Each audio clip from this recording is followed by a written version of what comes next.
Ancient sands, heed my command. Do you know what happens to a toad when it's struck by lightning? And reclaim these relics of hatred. Morphin time! Same thing that happens to everything else. If the apocalypse comes, beat me. Beat me. Beat me. Beat me. Beat me.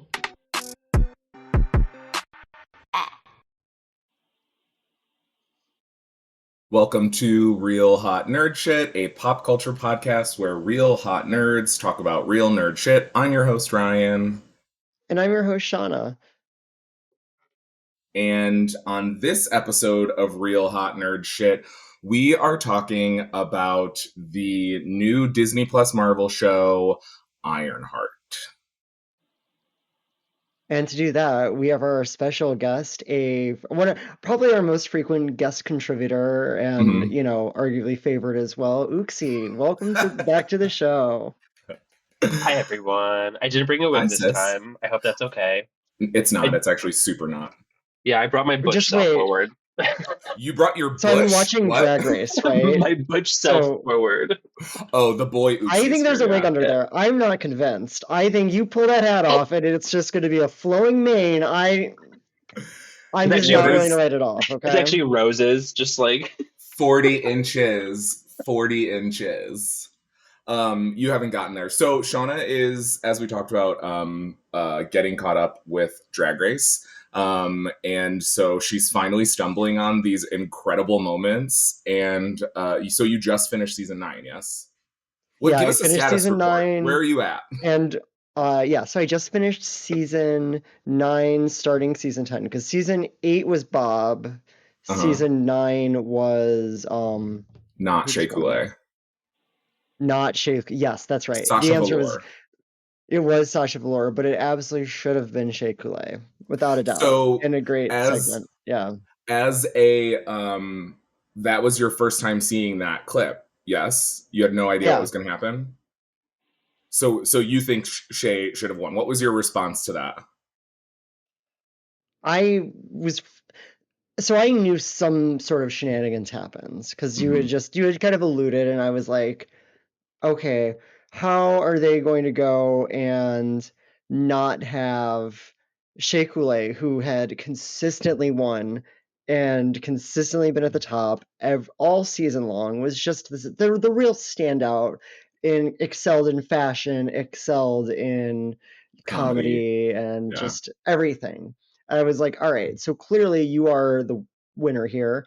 And and then Peppermint was even the like they called her the lip sync assassin, I think, or something. Oh yeah, that is a new thing. That is the thing that becomes formal. Like, you are considered a lip sync assassin.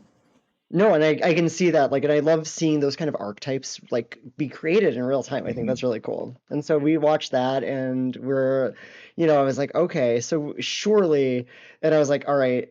I was worried when Rue announced after a very, very messy, the Valentina stuff was fascinating. Seeing all of how, the secret villain of the season, you having, strong opinions about it, 5 years later, literally 6 years later. She's like, the Valentina of it all is wild. It really is. It is. I was like, oh my God. You're perfect. And then, you of course, Evangelista. You're beautiful. You're a model. You look like Linda Evangelista. And I'm like, okay. Things that I'd heard, but I didn't really know, until that moment. I was like, okay. But yeah, hearing all about Valentina and her shady ass fans going through and, starting, and that's such a real, thing about how certain toxic fandoms can really go on the attack, and the very bringing it all back to kind of nerdiness and how shows like Ironheart get review bombed and such, but Valentina, even the for good that it's oh my gosh, we want to protect her, but also at the expense of everybody else. And even I was so taken back by her, well, of course I don't want my fans to attack. That was her body language, even as she was doing it. It wasn't a, hey, don't attack on my behalf. That's not cool. Cut that shit out. It wasn't even that. It was such a passive. Yeah, it was such a passive way of doing that, even, which really just kind of showed how certain fandoms get this kind of tacit permission to go on attack, and like you see it a lot, and like Twitter was so bad for that and such a toxic place before an asshole bought it. So yeah, just to bring it a little more current, Drag Race is also All Stars is also coming to an end. Yeah. Who are we feeling for bracket 3? Well, it's gonna be Ginger. I mean, it's of course. already that's been like the she's talk been of all of the internet about the favoritism of it all, how it's like overly produced to like. I mean, granted, Ginger is really good at what she does too. Like, it's not that she's a bad drag queen, but she is a. I mean, this is her 4th time around, so there's no way that Ginger's not gonna make it. Especially at what, like she's at 6 points now, 7. Yeah. 7. Oh yeah, no, Something she's around there. a clear lead. Like she won 100% in the both lip top. syncs. Yes, Yep. so she's 100% going into the next round. Well, and I think the points are so interesting too then, because Mhm. you've got a real muddled undercard there. Yeah. Yeah. Also, Shauna, I realized you didn't finish what you were saying about the end of season 9 and the final lip sync.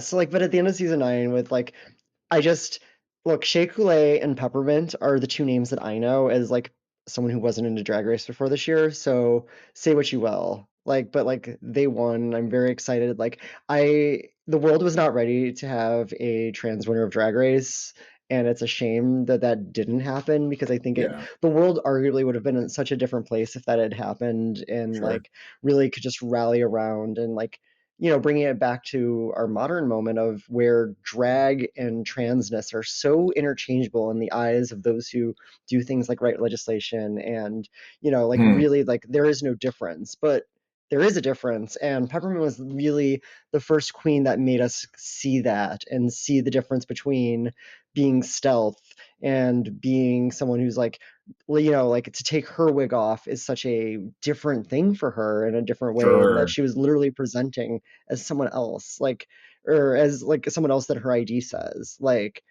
and so that's such a fascinating, I think that was a really interesting moment in time that really like you know, we're back to like now with all this issue with passports and Oh my gosh. We're recording on June 26th. It is the 10th anniversary of marriage equality. And all 3 of us have been or are currently legally married. And how wild of a place are we in that we're like celebrating that, but also like pretty much the rest of our community is under attack in almost like every single way, especially trans folks. And, you know, I think it goes without saying for the folks on this podcast, but like, please get involved in your queer community. Like, actual people's lives are depending on it. And, yeah, we are queer people of a certain age and we benefit from certain parts of progress. But at the end of the day, like, you have to care about all the people in the community. Like, it can't just be, we got marriage equality, work divas, and then you just clock out. Like, you're in for a penny, you're in for a pound. So to the queer folks explicitly listening, all 4.5 of you probably, please, please, please call your legislators, show up for trans people, fight bigots, honestly. Do that. Let's start. Like physically hit them. Go up to them and just hit. I'm just kidding. Don't do that. Correct. We don't condone violence. We do. No, we don't have to. We don't have to be politically whatever on this podcast. I'm saying what the fuck politically I want. Whatever is actually our tagline. Well, but you know, you could really, again, you can trace this current moment back to today and the Obergefell decision, because that was where they were like, well, okay, we lost marriage equality. How do we still get people to give us money to fight against this group of people? And that's where then they galvanized around fighting against trans people, is because once they lost to this front, they had to move on. And in turn also like thinking about like what, you know, ways to like step up, be vocal, and all of those kinds of things, and how important they are, just making sure that, because they're going to come, you know, and if you need something to be like, oh my gosh, yeah, but it doesn't affect me, I have unfortunate news to tell you, because they're coming for you too. Because if you think they're going to be like, well, Obergefell is, you know, the law of the land, it's settled case law, I have real bad news, because it is not gonna. They're going to keep going, and they are not content to just take my rights away. They're gonna come for yours too, and then another groups after that, because that is what they do to anybody who doesn't live the way they want you to. So sorry. Yeah, I guess that was on our spirits. We needed to say those things out loud. But let's continue with the happy, because there's so much to be excited about. And we've been sitting here talking about Shea Coulee, and we haven't even been like who we will be talking about in just a little bit, because she's on Ironheart. But I was so excited about that too. Like getting like to watch her season right before this was very coincidentally wonderful. I was really glad for that. Who really won? Sasha Velour. The fact that some people prepare for Marvel films by watching previous films or shows, but Shauna watched Drag Race for that. And that's on intersectionality. Speaking of big words, we have to give a big shout out to our darling friend Ooxie, who, since the last time he was on this podcast, has completed his bachelor's degree in health science. Yes. Congratulations. Yes. That's right? Okay, good. Mm-hmm. How does she feel? You are the, like, getting your degree in your 20s is like, there's so much social pressure around it. I absolutely don't know what I would have done. I probably would have still done the traditional route that I went, but like having gone to school as an adult and managed it like full time, like I had a different level of commitment to it and like actually learned the things I was studying. So like, what's it like what was your experience like as an adult learner? I mean, I'm still your average himbo, and so I can be book smart. You're above average. Don't sell yourself short. Just slightly. But I will say I'm a much better learner as a 30-year-old than I would have been probably in my 20s. Like growing up in a very on the leash household where like the walls could not get busted open any quicker. The minute I did that, it was like, I don't care about anything other than just like experiencing life. Like I just want to go out and do things. Like I don't want to be tied to anything. Like I'll get there. Then 10 years later, I got there. But like, but you know what? You didn't waste a bunch of fucking money or time on a like. Again, I remember the weirdest things about my undergrad experience, and like when it comes to the education of it. So. And if I would have gone to actual school, it would have been again another experience because I would have gotten the ADHD in me would have been like, oh, what's that? And like forgotten about homework and not focused as much. Like this way, I'm much more disciplined. I'm a very different person. It was a lot easier to just like zone in, cut things out, even like sign off social media for a little bit when I needed to. Like I would have never been able to do. You really did. Yeah. So it was. Well, I'm glad I did it. We are very proud of you. Congratulations again. We've obviously celebrated you and we'll celebrate you for as long as we want to. But, you know, everyone should know and we should always love our friends. Before we jump into the Ironheart of it all, the only thing about loving your friends, you know. Honestly. Sure. Yeah. Yeah, in the same exact way too, where one of you is going to become my brain mapped AI. It'll actually my brain mapped AI is just going to be an amalgamation of like the nerds that I'd be thinking of. Like Shauna would think this is so cool. Like Steven Universe. Yeah. Oh yeah, we're fusing. Let's definitely do an episode about Steven Universe. Not in a gay way, Shauna. I saw that fucking slutty little smirk when I said we're fusing. Jesus Christ. The only other things on here, I don't think we talked about it when we reassembled, but the Buffy reboot is coming.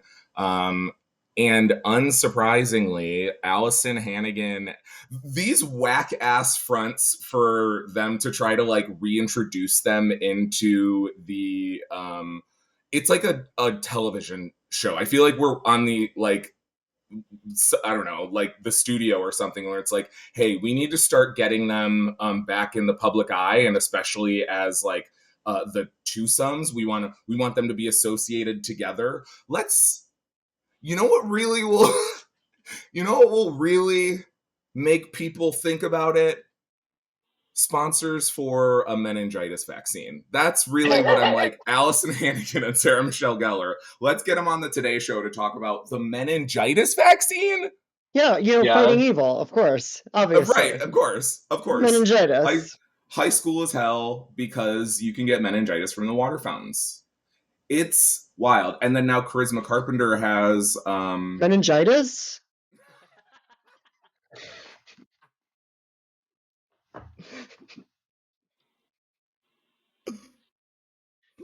No, Charisma Carpenter. As far as we know, okay.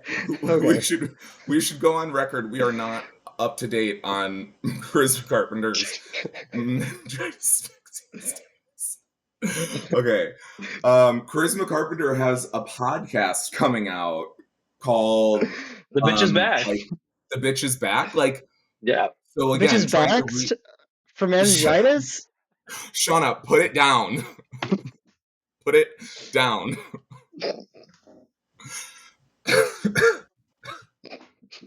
Okay.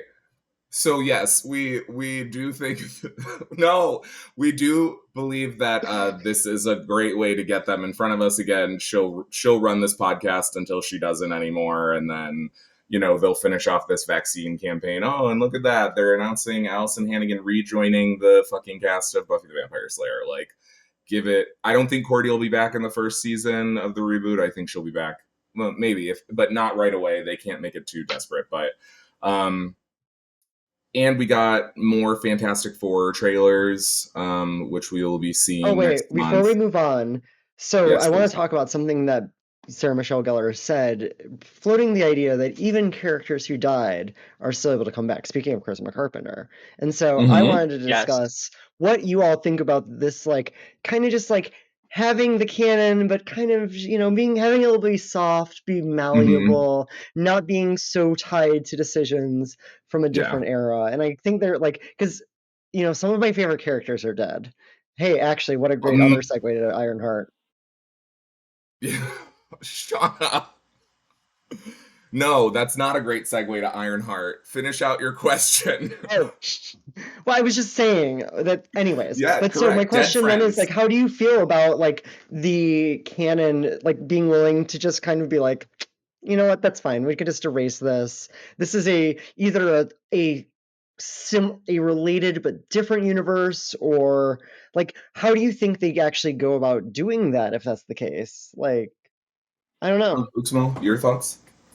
I mean, I guess it depends. Like, I feel like if they go completely off, because I mean, they had the comic book series that picked up after the end of the last season, and if they just disregard that completely, I mean, there was some pretty cool shit in that as far as like magic is related. So like that's possible. Like if they want to, I mean, how many people have come back from the dead on the show in general? So and even an angel too. So like nothing is impossible, but I think it also just depends on what route they take as far as like, is the comic book canon or is it like a completely different, as much as I fucking hate it, multiverse of the Buffyverse.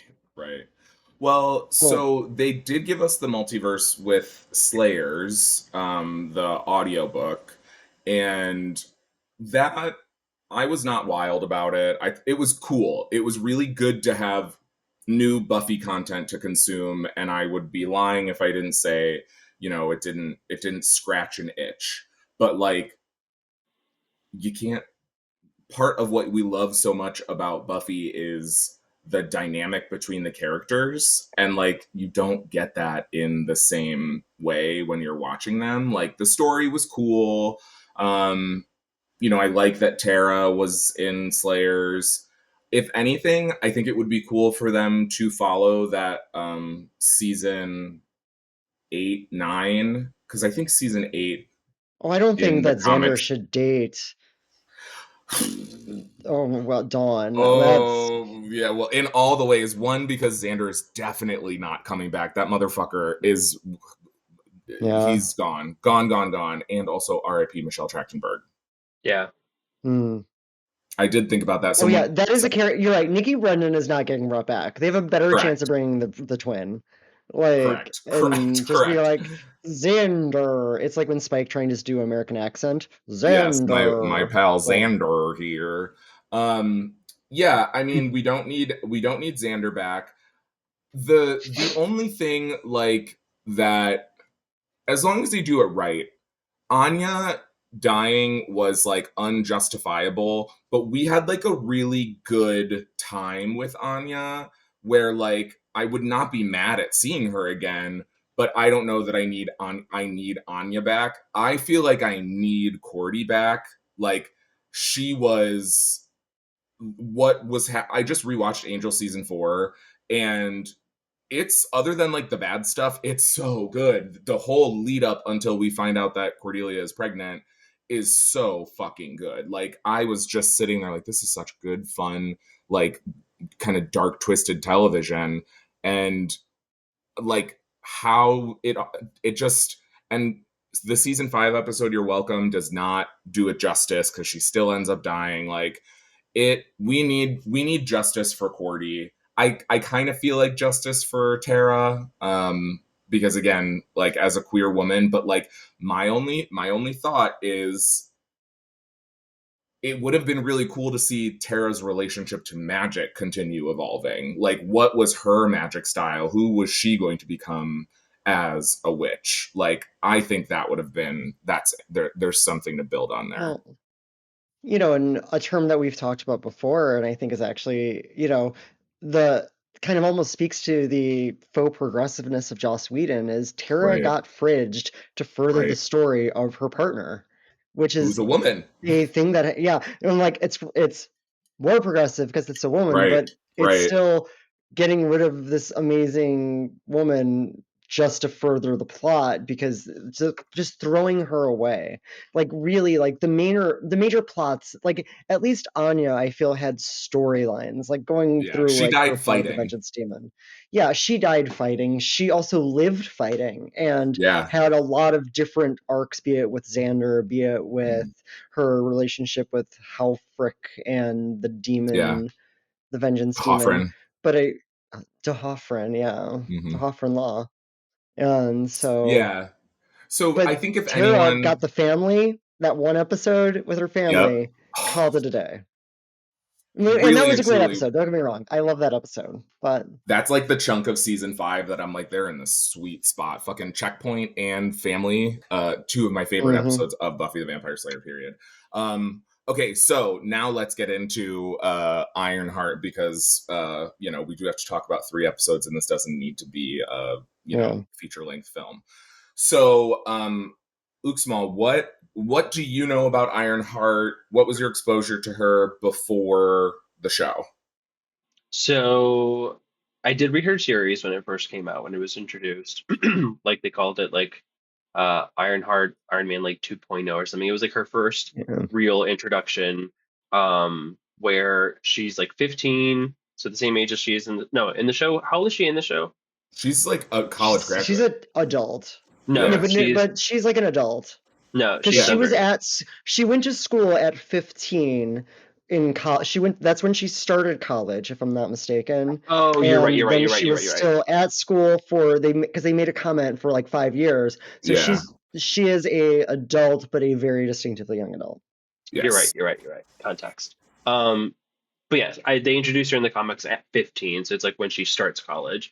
Um, but yeah, I read that run, didn't really pick up anything up after that, really, other than tie-ins to certain stories. But her like first initial introduction was pretty cool. They give her like her own nemesis, with like some villainess that like was against Shield. She was like working with Shield at the end of it.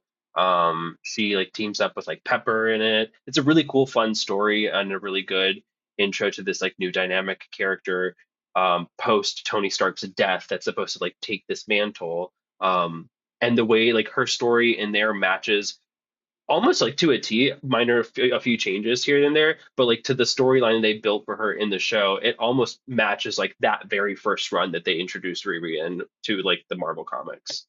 Yeah. Shauna, what about you? Well, to be honest, I didn't know a lot. And so, of course, thankfully, we had Disney and Marvel to still actually not tell me a lot, because they hardly Yeah. promoted the damn show. And Correct. I have to talk about that because I'm just so frustrated that this show got so little play beforehand. We got so little sneak peeks and previews, and I know it's just a little short 6-episode burst, but I still feel like they really could have done better. But honestly, Yeah. I knew of her, like, because I knew her name, but I didn't know really anything about her because that was just not a period where I really read comics like Yeah. firsthand, so I just read of them. And so I just I've only learned things, and so I've been Sure. really interested to kind of get to know this character, her personality, and all that sort of such. So you also there was also a time period where you weren't seeing the Marvel movies in theaters. Did you? I can't remember. Did you see Wakanda Forever? No, I still have not seen Wakanda Forever, actually. Oh, I know, Shauna. That I was know, her and it's one intro of to those like the movies, like, MCU. Yeah. yeah, She it's it's a tough one. Not because it's bad, but because there's a lot of grief. It is a grief mm, filled movie. Like and really, that's just why I when you're haven't like, seen it. yeah, yeah, that's, and as I was saying it, I was like, ooh, and actually, I mean, you should. It's important because they introduce a lot of things, obviously. If I had Namely, seen it, I would have been like, but I think now that I'm in this like past period of having watched it, yeah, I'm like, well, when do I want to sit down and deal with the weight of it? Because it is so heavy and yeah, feeling all of that, and I know it'll get to me. So yeah. Well, it does introduce Namor, and he's definitely going to be say no more, yeah, exactly. Monet more. Sin Namor? No, baby. Con Namor. I'm Boss. trying to, yeah. Um, and he, gosh, okay. So, anyways, the only exposure I really had was, she's in a run of the Champions that's led by Kamala Khan. Before they retconned her to be a mutant, there was a it was when the time displaced X-Men stuck around for a minute. So there was like young Cyclops. Actually, I might be combining teams, but I'm pretty sure it was like young Cyclops. Um, I want to say Miles Morales is on the team. Viv Vision, the Vision's daughter. Miles might not be on it. I might just be combining like team superheroes, but I distinctly remember Viv Vision because Viv Vision has a crush on Ironheart and she kisses her, and Riri's like, "No, thank you," in like the most I'm not like polite way. And so that was really cool to see her in it. I didn't have a lot of exposure to her other than that and Wakanda Forever. So to the point you were making, I will always have I will always just be super loud and annoying about the Disney shows or the Marvel shows that spotlight like black folks and especially like characters that aren't well known or like really well regarded even like it's like the toxic fandom uses a legitimate um uh what's the word gripe, which is like Grievance. grievance. Thank you. That like you can't. It is really hard to top uh Tony Stark. Like Tony Stark as Iron Man has a place in people's hearts, both in the greater Marvel universe, but then also in the MCU specifically, because those movies were like the formal start of the Marvel Cinematic Universe, but you also can't uncouple the fact that it's a black girl. Like just like the same thing with we were talking about with Captain America. Like yeah, Chris Evans as Cap was great, but this is a real character that exists with like a really interesting and compelling backstory that is different than theirs. So like, would you rather have an interesting transition from Iron Man to Yes. Ironheart, or would you rather have just like, oh, it's another goofy tech guy, like whoop, doop doop doop, like that? It's not nearly as interesting. If they could have done all this stuff with a young white man, like all the same life circumstances, and it still would not hit in the same way because it doesn't have that additional weight that we all have to recognize, which is like it's a million times harder for Black girls to do these things. And so when we don't get these, when we don't get the appropriate promo, it's like, it's really hard to say, like, is that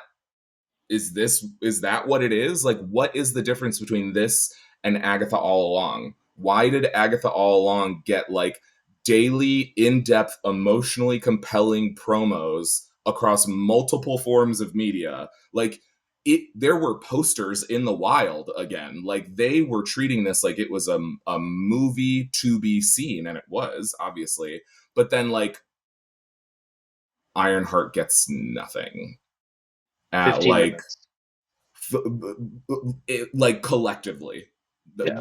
They just dropped that behind the scenes thing, what, like a week ago? We haven't gotten any behind the scenes footage. And also, Marvel idiots, Ryan Coogler is the most well-regarded, person in movie making right now because of Sinners, and you all didn't think to ride that high? So I think that's actually why Me too. I Actually, I have was a thinking that. theory. So like when Bob Iger came on and was like, we need to flip this shit. Y'all are doing like too much. You're not doing. You're wasting a lot of money, and projects were getting cut left and right or whatever. I think Ironheart was on the chopping block because I mean they shot this a while ago. So like I Sure. mean we're still. I think we're almost at the tail end of like the COVID delays of it all. And like what we still have Wonder Man that has to come out at some point, which was Right. also like happening in casting during COVID. So like I think we're finally at that tail end of the catch up of COVID. But I think there was a time where there were projects, Wonder Man included. So I'm surprised like they were even like still greenlighting that.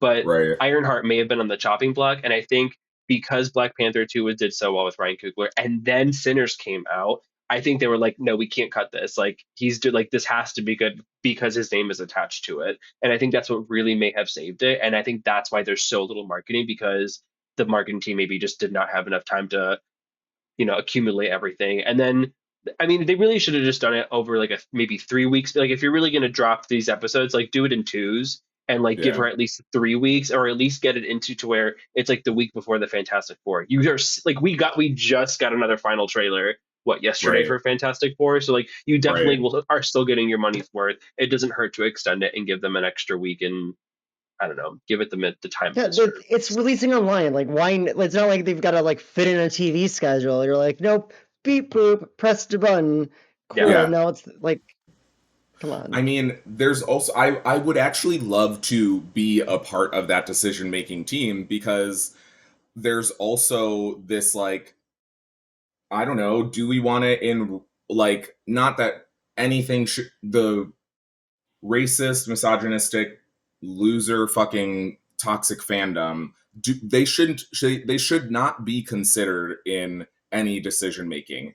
And also, we can't pretend that they don't exist. So, like, having Black Captain America at the start of this year and then Riri Williams, like, it would have been insufferable. They would have been insufferable. And it's a shame, because the other side of that coin is like, hey, you want to know why Sinners has, like, it continues to break records? Because Black folks make it a point to show out for stuff. So even the nerds that, even the nerds of color, and I won't even just say Black folks, because I definitely think it is, but specifically Black folks for other Black creatives, like, that stuff, you're pandering the wrong way, baby. Pander to us, pander to the people that are pushed away from the fandom, because there's so many more of us than there are of them.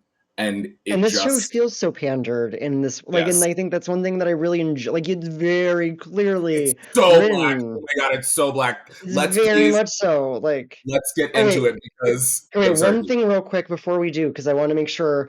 I think it's really interesting, like bringing up Riri Williams, bringing up Shuri, or at Mm-hmm. least alluding to her.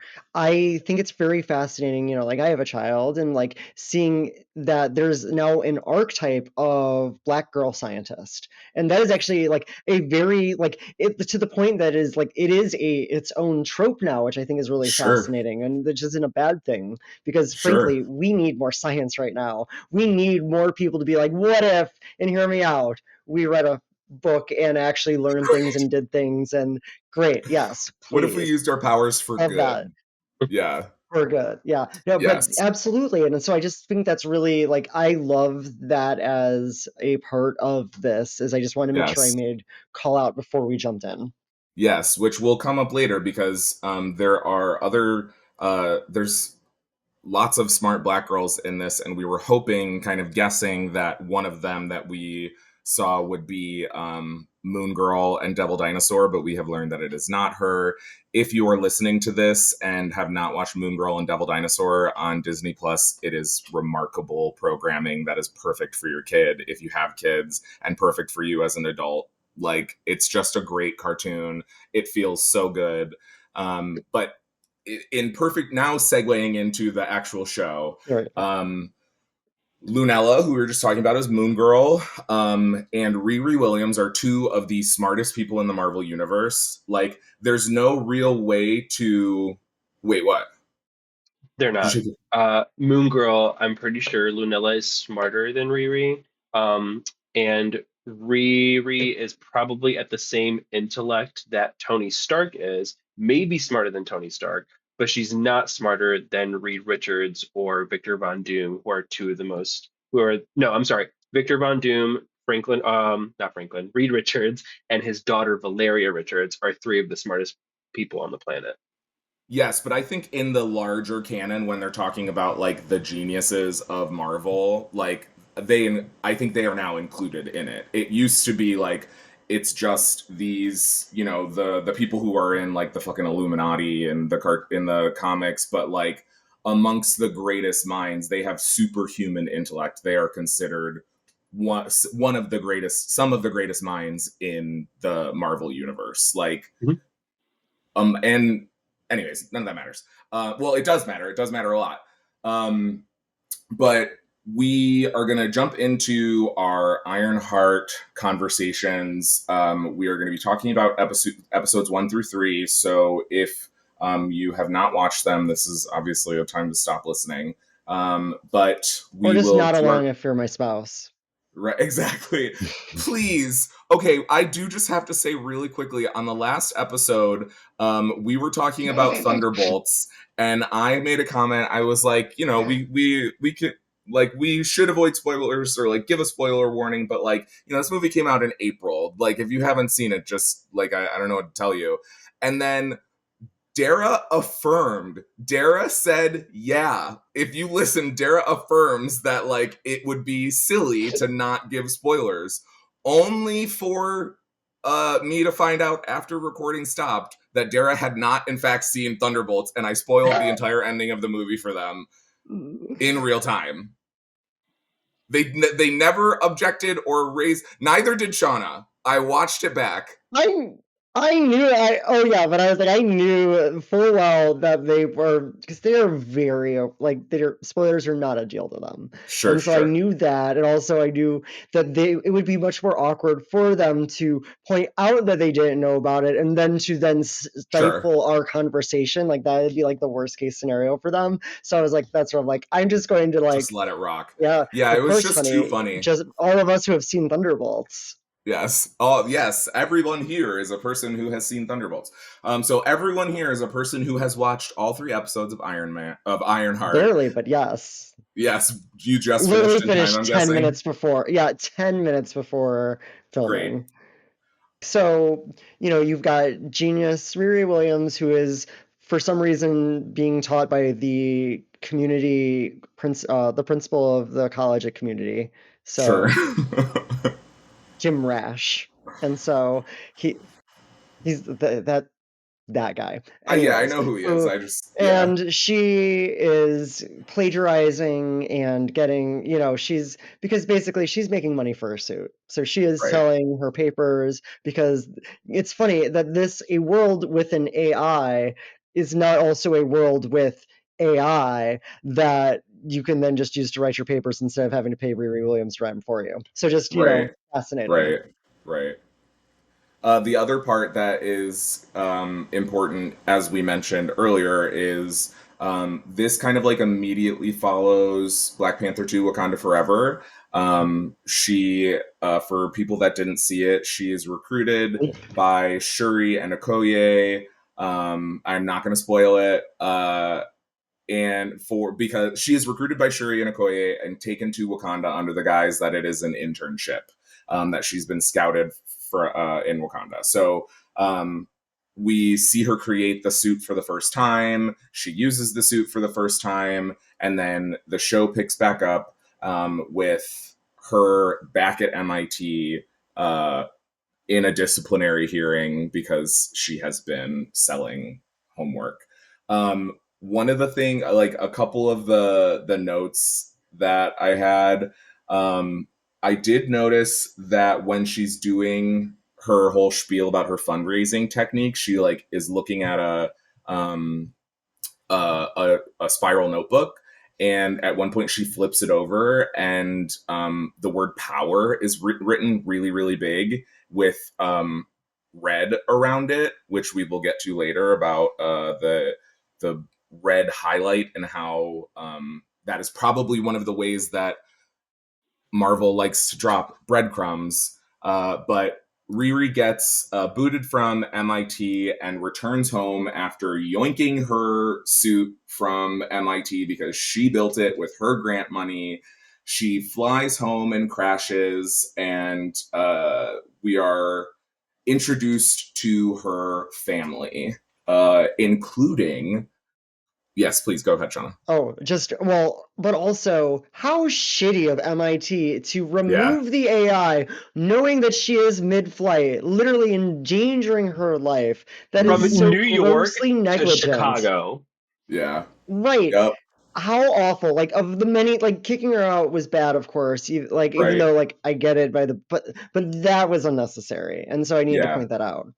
Also, I love a show that uses the scenery to spell out the name of the show every episode. I am such a fan of that, and I really liked the ones in the show, so I just wanted to, while we're at the title sequence, I want to make sure I point that out. Yes. One thing that I did also appreciate is that they have this moment that is a real moment that happens between Black folks, where the dean of the college, a woman in position of power who is a Black woman, she kind of calls her out because Riri's giving her spiel about how like she's been under-resourced and all she really needs is money and blah, blah, blah. And then the lady's like, no, don't do that. Don't do that. You're not going to swindle me, girl.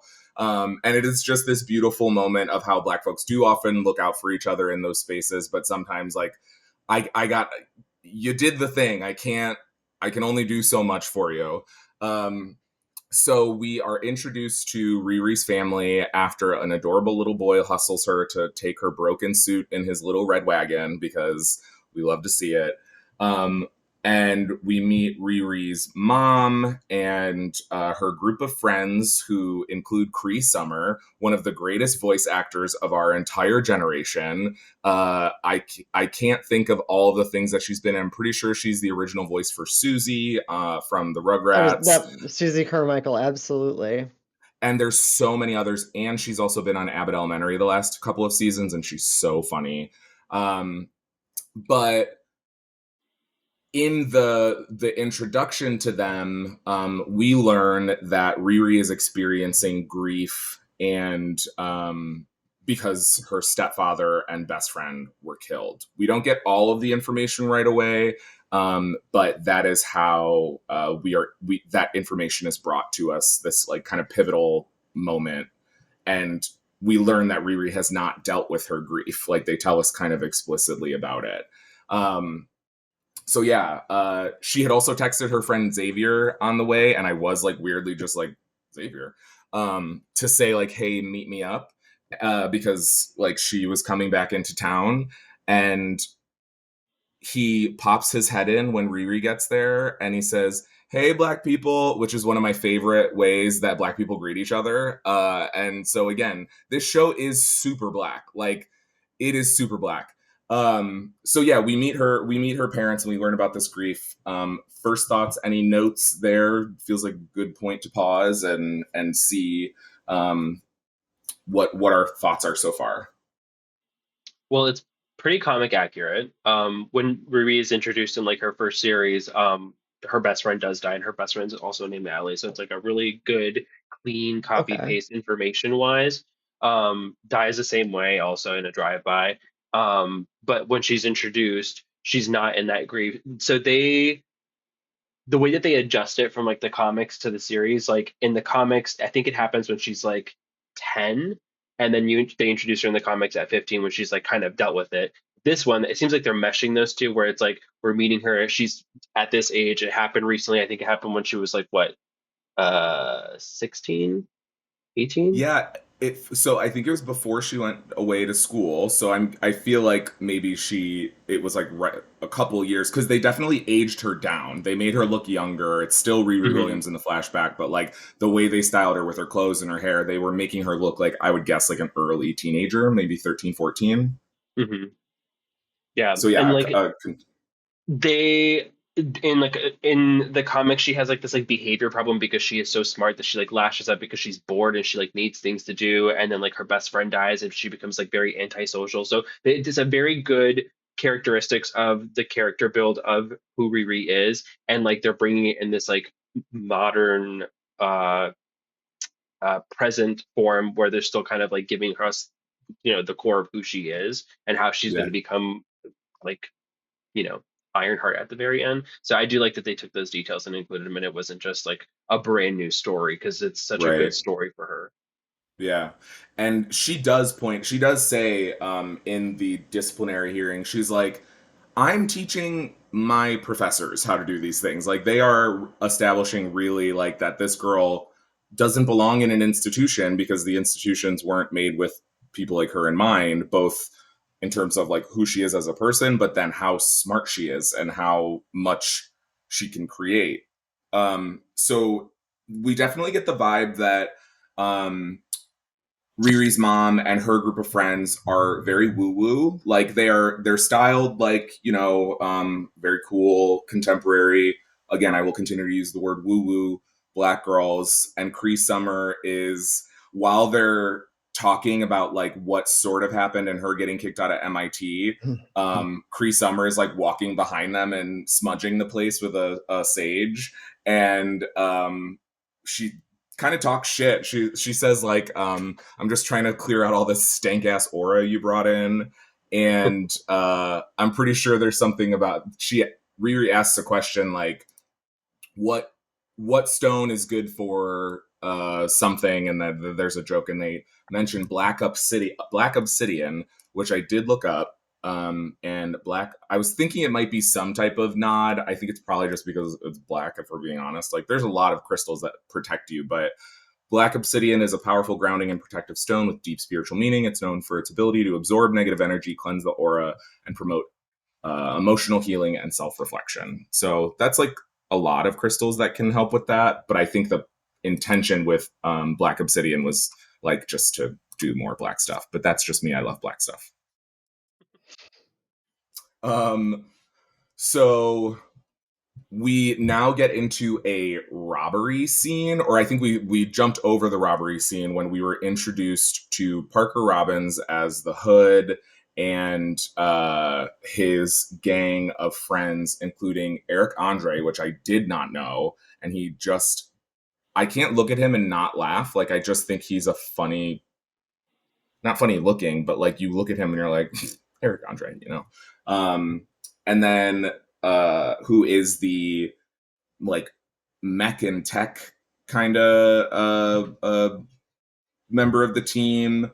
Shea Coulee, who plays Slug, who is the hacker, who we learn is from Madripoor, which that's one of the notes I had.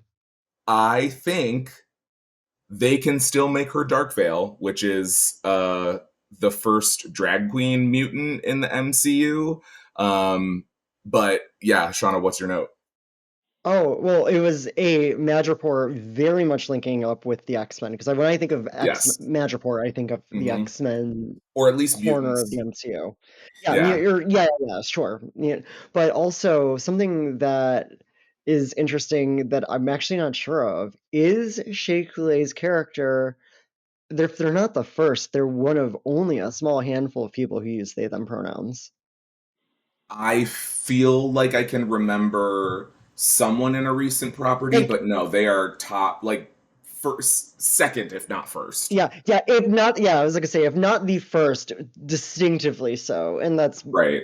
Yeah, but I just thought that it's just an interesting note of someone who very much, again, with having, in real life, this amazing and probably should have won drag queen, and Yes. then have them actually then be this very and wonderfully like genderqueer fluid, Yeah. just femme, like really embodying such a swagger and Truly. just such a great oh, so Yeah. good. So we also meet the Blood Twins, who are the fighters, and I think one of them is non-binary in real life. So we don't get all that backstory. That backstory is in episode 2, which I just realized. But we do get introduced to them by way of an attempted robbery that Eric Andre's character Rampage screws up, and so they need to replace him. And in order to replace him, they need to recruit. They need to recruit a new tech person. So they're going to fire him, and Riri happens to like fly by as they're talking about it and crash in front of them. And so Parker sends his cousin John, John, who is like his co-lead in the gang. He's the muscle, it seems like, and that he sends him to recruit her, gives her a little card because Riri is at the scrapyard collecting stuff to fix her suit that she destroyed while crashing. And he pays for it in cash and says, like, I got your back here, come to this place. She goes to this place, and it is immediately a trap to test her ability to break out. So, what are we feeling up to this point in the show where we're about to see Riri really show off her geniusness? On brand. Yeah. Because like she's one of those characters, like, yes, she's super smart, but like even in the comics, like she has a very hard time coming up with a concept for AI for her suit.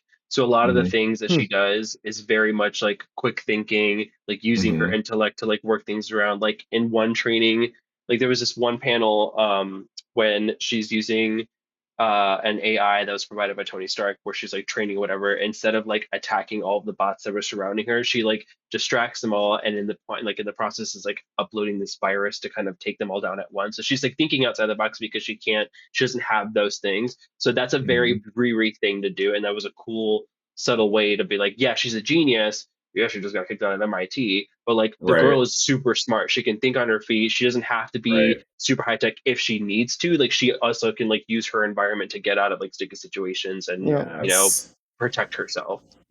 Yes. not to like the overused, but like for lack of a better term, street smarts. Street It's smarts. the Yeah. the Totally. real, but it's the actual but really it's the practical application of her intellect and of her sciences of knowing all the different ways to do it is which I thought was such an interesting way of like kind of showing us who this character is. That she Yes. could have solved it with like Yeah. sciency and was like, no, I'm going to do the physical, like the tough work that needs to be done to get it done.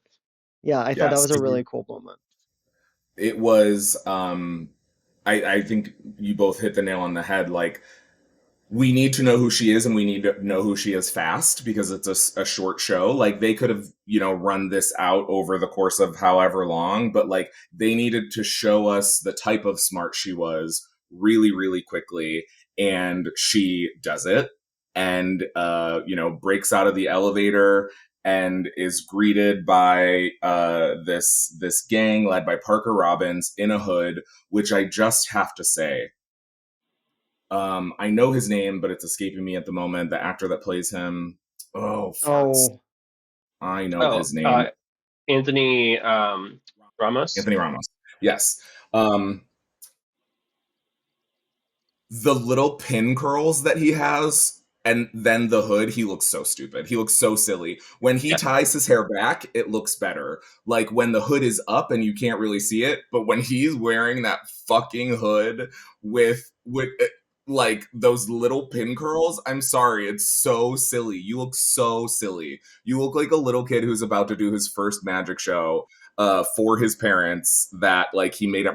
Everyone come sit here. I'm gonna do it here. You have to come over here and watch me. That's what he's giving in his No, you didn't see that. Yeah. No, shut up. You didn't see that. So yeah, he makes her a deal he knows who she is. I don't know. I can't. Do either of you remember how he knows who she is? Well, they scout her. I think he knows her because I mean she's been in the news because of her intellect. She's a kid genius. She got into MIT early, right, so like they know of her. And then they also because like they're from the same city. Like you hear about this like young black girl who gets an internship in Wakanda. So like they know of her name. And when they see her suit flying by, they just put to it like, oh, Riri's back in town. And so I think that's how it's just through happenstance or just through the, I guess, media that they know her. Yeah. So he presents the truth to her and you know they have a pretty frank conversation and he's like, yeah, we Robin Hood this shit. We rob from the rich and give to the poor, and the poor is us. And we do learn at some point in another episode that Parker has a secondary grudge. There's something else that was making him angry towards, you know, the super wealthy. But she takes the cash advance and he tells her that they have a heist planned and she's going to need the suit. So she takes the cash advance and starts working on it. And they give us a cute little montage that ends with her sticking her little leads onto her head to start the brain mapping process.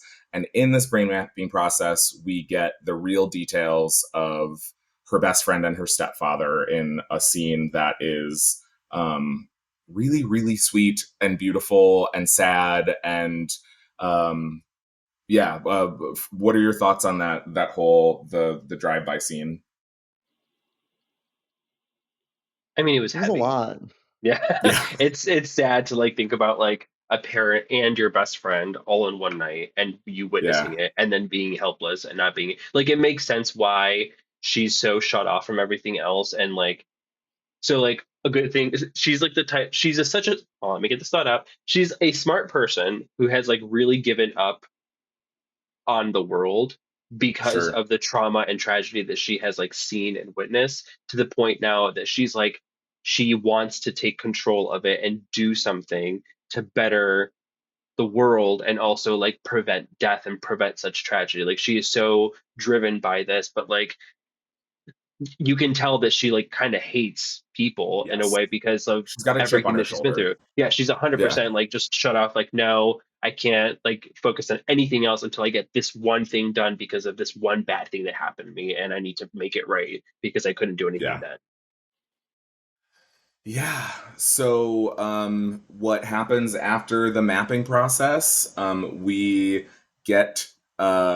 meet her new AI, which she accidentally modeled after her dead best friend Natalie, which is again both so sad and so cool. Like imagine waking up from your sleep and seeing like your dead best friend in front of you, and they are fully your best friend. Like it is wild. I can't imagine just like waking up and being like, what the fuck? Did I die? Am I like, so she sets up her AI as Natalie, and they have a really funny interaction. And I think that's almost the end because no, that is it. She passes out and then it's in the episode. Yeah.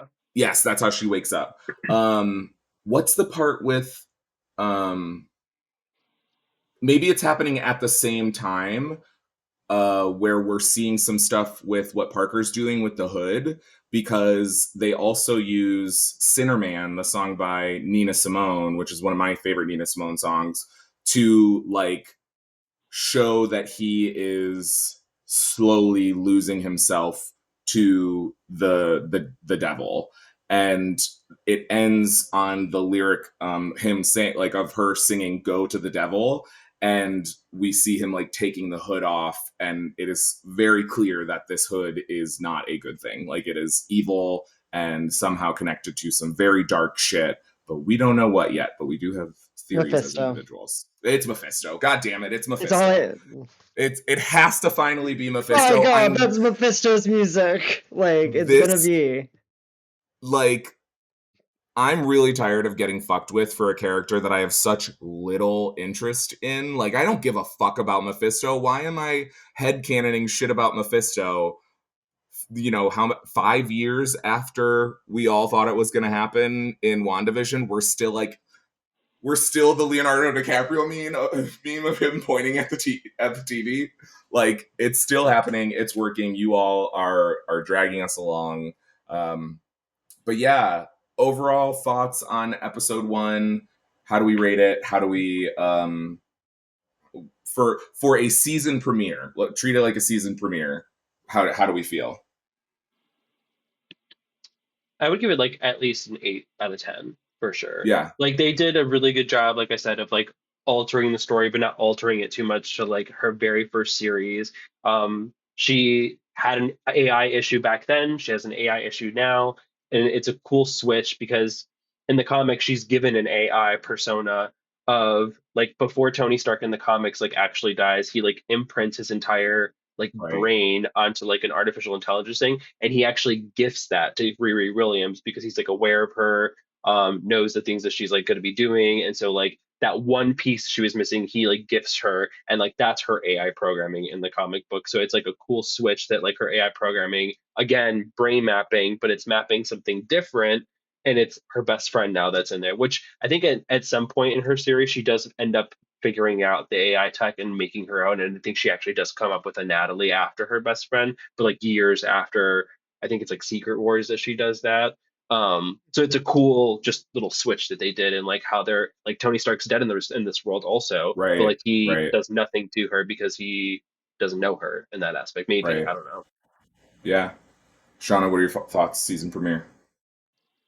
Honestly, I feel like it was a little bit slow because they had to pack so much into it that like there was a lot of exposition, and so like I think it hurt like the people who are genuinely trying and on the fence. I think it might have hurt their buy-in if they weren't like I like did me and Dara were both like, oh my gosh, I want to know more. I cannot wait for the next one. But I can see where some people might have not had that reaction in or had felt it like because I think there were some parts in the middle that were a little more dragged along and were just a little bit slower, but also they had to introduce so many set pieces. So I'm not knocking it. And again, and I'm not trying to say like I didn't enjoy it because I absolutely did. But I think that trying to just think of it from that perspective, if it were a standalone, I think that would be totally true. Like, if you had to wait another week to see what happens, I could see how that would affect viewership. Right. But I also am like, okay, so yeah, they gave us all 3. The first one for me, and I know obviously I asked that like as a season premiere, I think they did a good job with the hook at the end. Like, it sets you up to be curious about the hood, and it sets you up with exactly. It gives you the juxtaposition of like, here's what the hero's doing, here's what the villain is doing. But yeah, I totally agree, and it didn't drag per se, but a lot happened and nothing happened in the same breath, Yeah. I think that's a good way of describing it. Like, because like I said, it wasn't slow, but also like I feel like again it would have been better served as half an hour episodes where one ending, the first one the first episode ends with the hood reveal. The second episode is the AI reveal or something like that. Sure. Like I think they could have played with it in a way that maybe might have helped, but c'est la vie. I still liked it, and I'm still like very excited to go into the next one. Okay. So first, this episode 2 starts with a wonderful reference to the show Sister Sister with a classic "Go Home, Roger," and it just was so good. And again, like I love Sister Sister. It was one of my favorites, and so I was so excited whenever like I see a reference to that. And so it starts with that, but then officially Riri does decide to join Parker's crew for this high-tech heist, and she gets some upgrades from her nerdy weapons collector named Joe, who she had to go through and find this like, black market dealer, and goes through and they go on a little adventure together. And it was a very, I was like, okay, this guy clearly has a deal.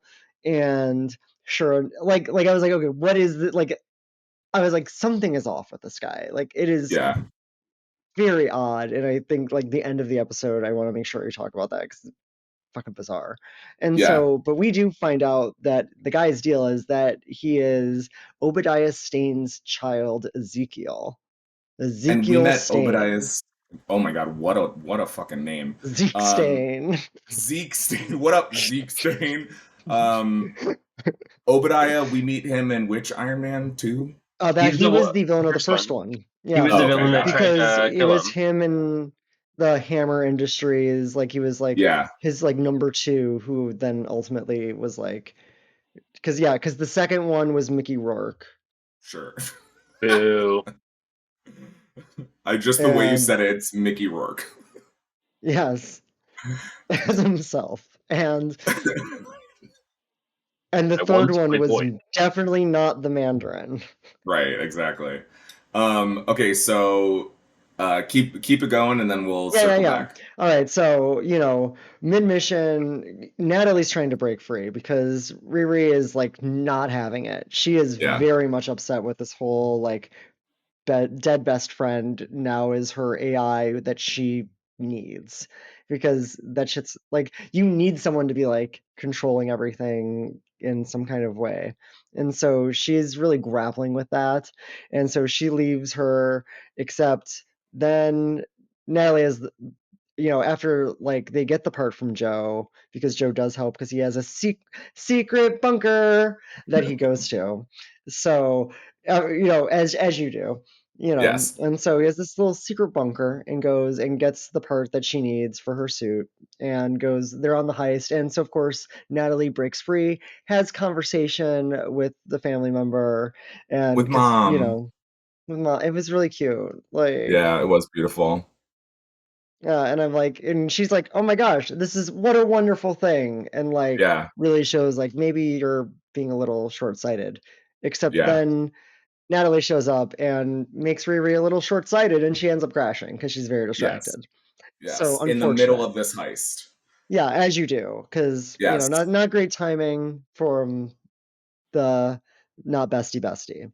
And so she has to then do Iron Man, power suit shenanigans, and ends up saving the day because, well, of course she does. Sure. She thinks in the moment. She exactly. But of course, then they get confronted. Oh wait, what were you gonna say? When she drops the basics of the heist are just that Robin Hood, which, oh my god, I just put together. So his last name is, the Hood character is Parker Robbins, right? Am I remembering his name correctly? I think so, yeah. And he wears a hood, and they steal from the rich to give to the poor. Themselves. So he's literally themselves. Robbins the Hood steals from the rich and gives to himself.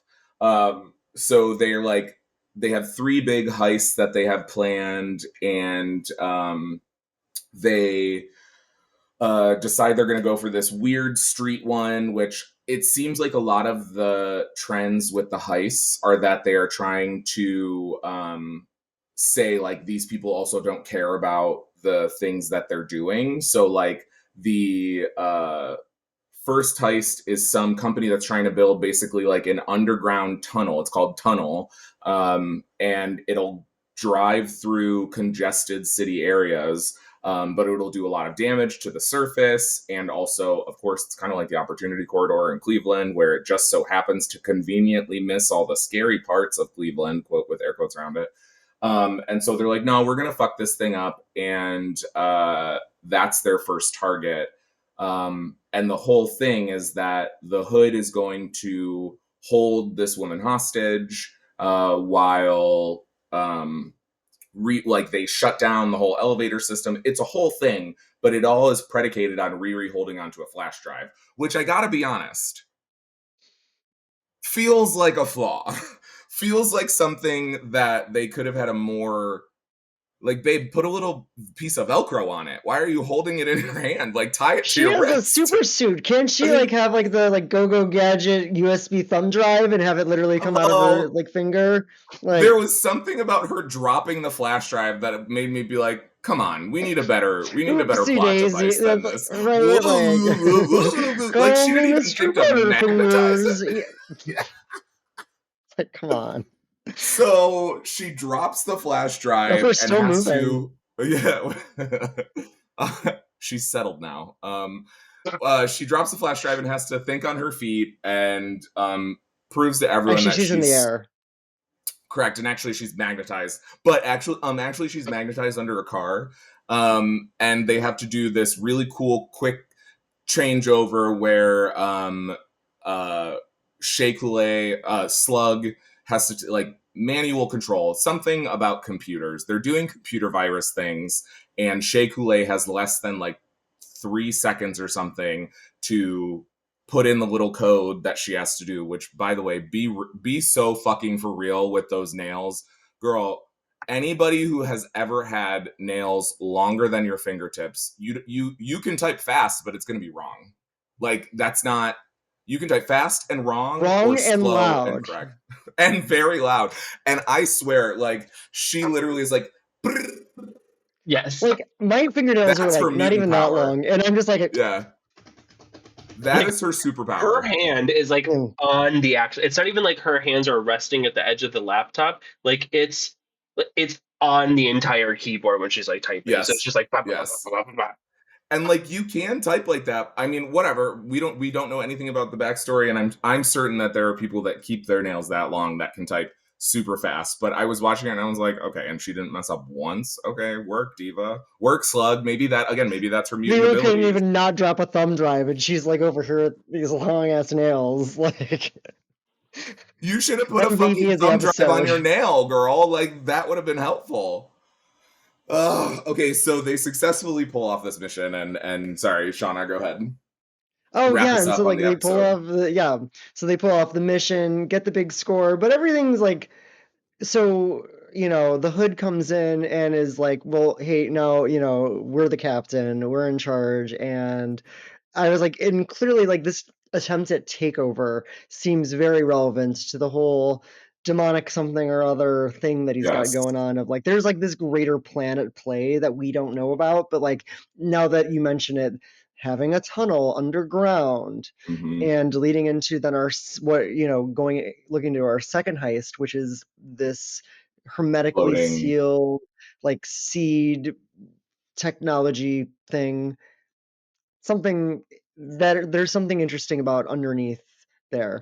But I really love the conversation. Like one of the notes that I had written was the like, wait a second, are we Ocean's 11 or are we the Sopranos? And I was like, I thought that was a really and part it's like, well, why can't we be both? And I was like, well, we kind of are both, because like they're like, but really, like thinking about like that is such an like I get where she thinks she's Ocean's 11 criminal, where I'm like, no, but I'm not really. But like no, especially that's where you ended up having the security guard get shot because Natalie had a panic attack, as AIs do. And, at the, facing a situation that reminded her of, her influence's death froze, and she literally froze and started going away at a very inopportune time. Yes, while Riri needed her, she needed manual control of the suit because this cop is holding, her security guard is holding a gun on her, saying like, you know, on the ground, and she's just like trying to verbally de-escalate, but Natalie has frozen, and so she can't respond to the commands, and she's also frozen, she can't give control back to Riri, so we have this moment where like, what the fuck is going to happen? And then out of nowhere, a bullet kind of flies by and clips the shoulder of the security guard, and we see the Hood using his, what I believe are signature handguns that he uses in the comics. And he used magic to control the direction of the bullet.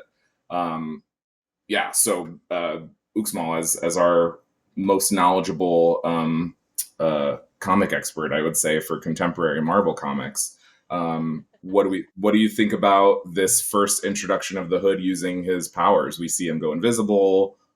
Yeah, so it's pretty on brand. It seems like in this version, they're really emphasizing that the Hood does everything. Like without the Hood, he wouldn't be able to do anything at all. So like in the comics, the guns are special, the Hood is special, and I believe he also gets like a pair of boots that allow him to like levitate. And like I think the Hood, you have to like hold your breath in order for you to go invisible. So different take, different thing, and then it's also maybe different demon, because I think in the comic books he gets it from one specific demon that has nothing to do with Mephisto. So if it is him, I mean, it'd be a nice, cool little switch. Like, what deal did you make with the devil himself to get this Hood? It has to be something dealing with family. I mean, we don't know yet.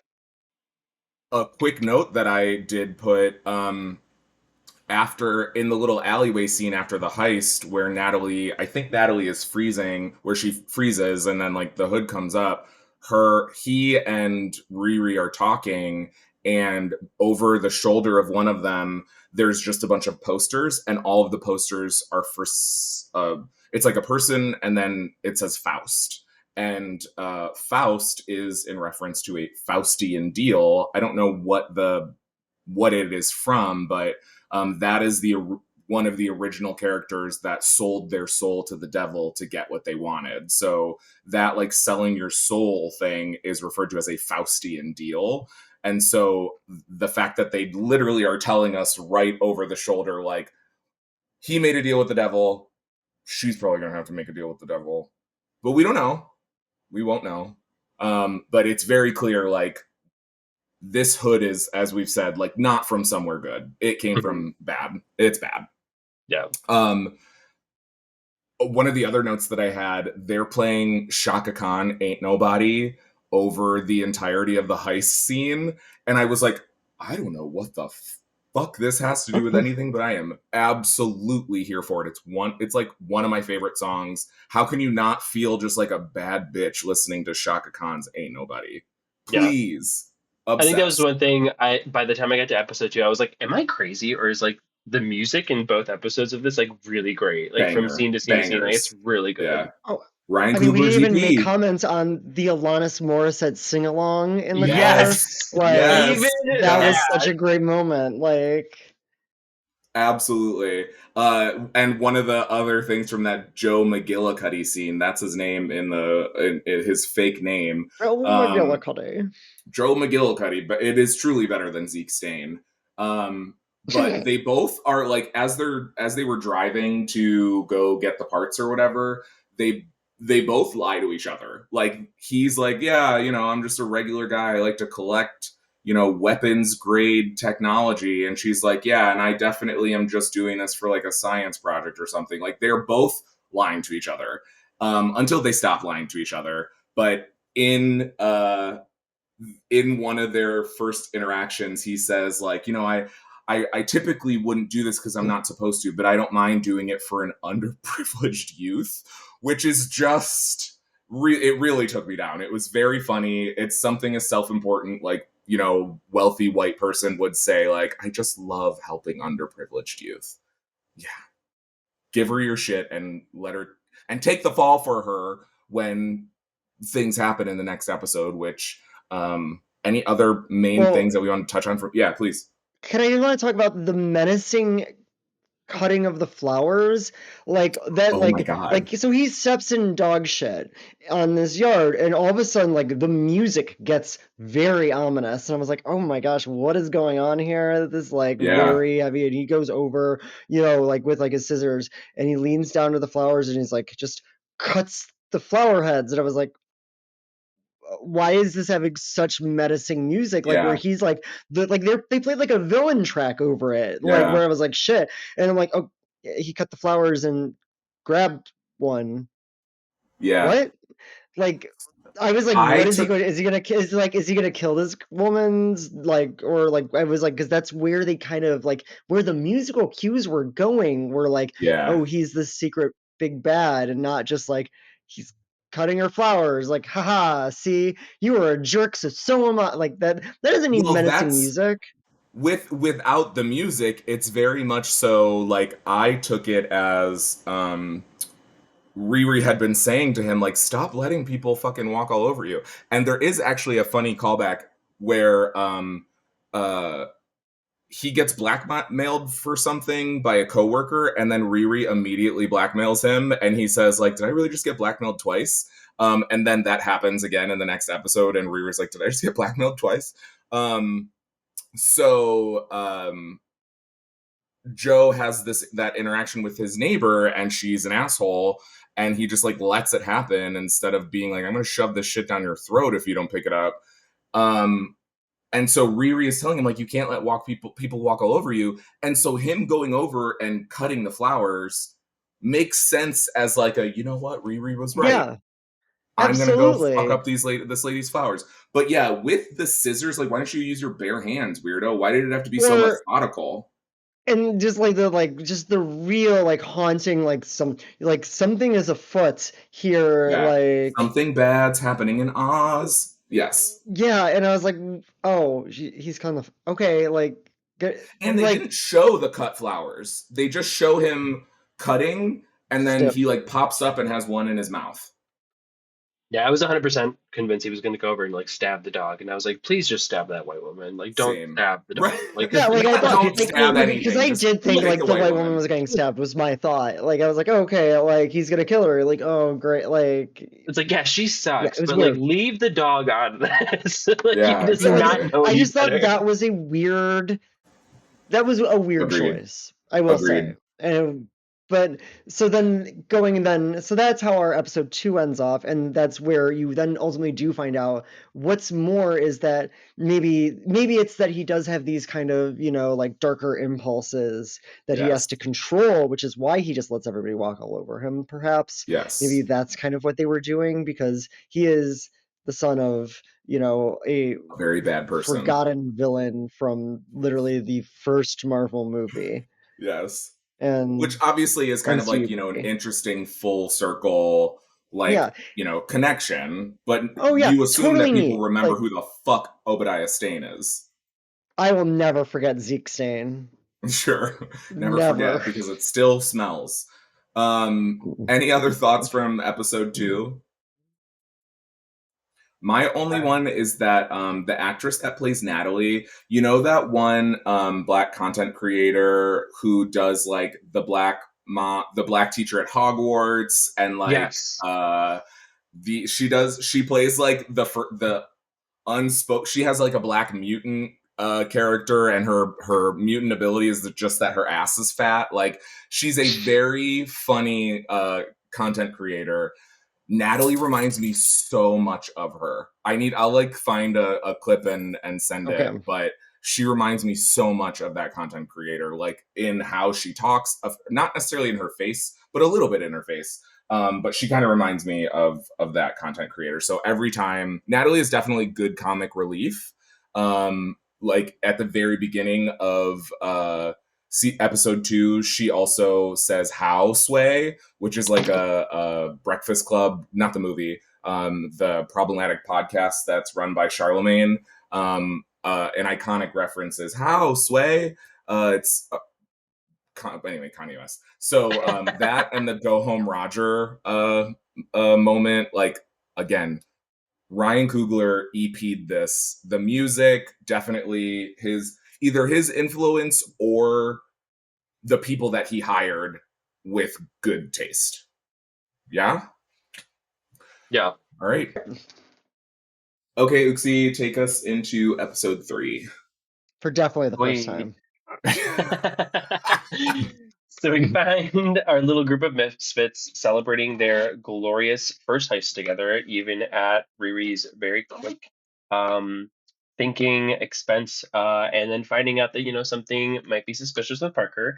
So their crew set their sights on their next heist thing, which is Heirloom, I think is what it's called.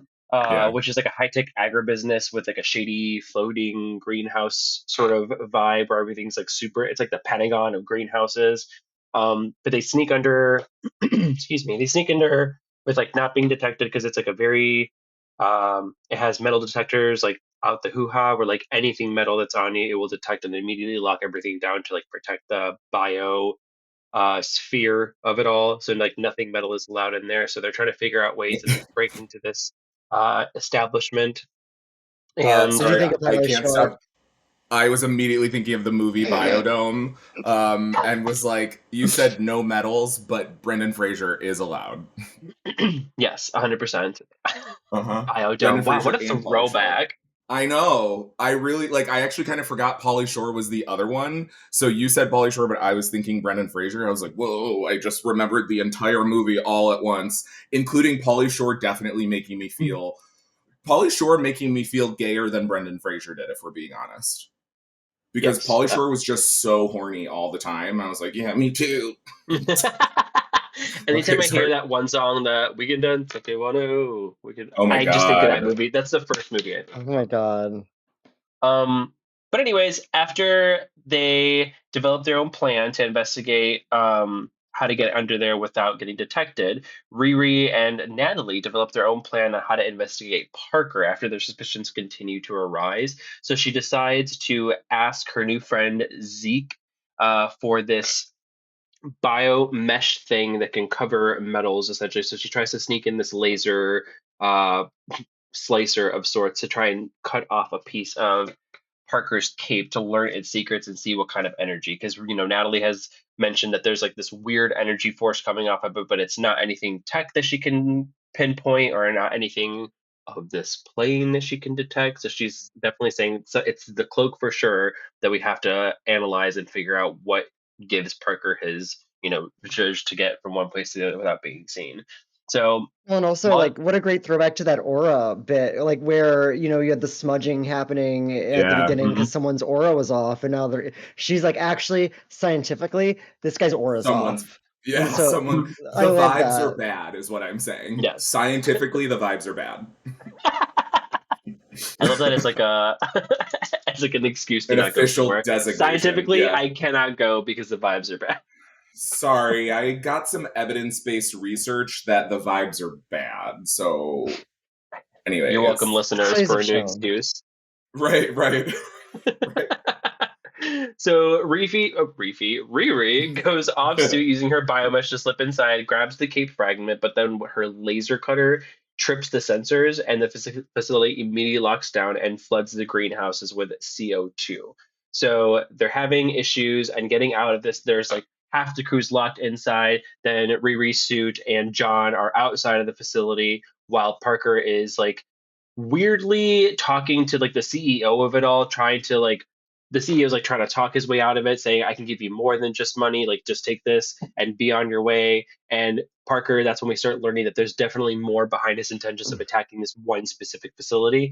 So Riri starts because she's locked in the facility with them, she tries to find her way out. And while she's on her way out, she runs into John, who breaks in, and this like intense fight where we kind of start seeing some of like Riri's other, again, street smart skills, or maybe she took some like defense classes after the shooting or something. But like you start seeing that there's a method to like how she's trying to defend herself.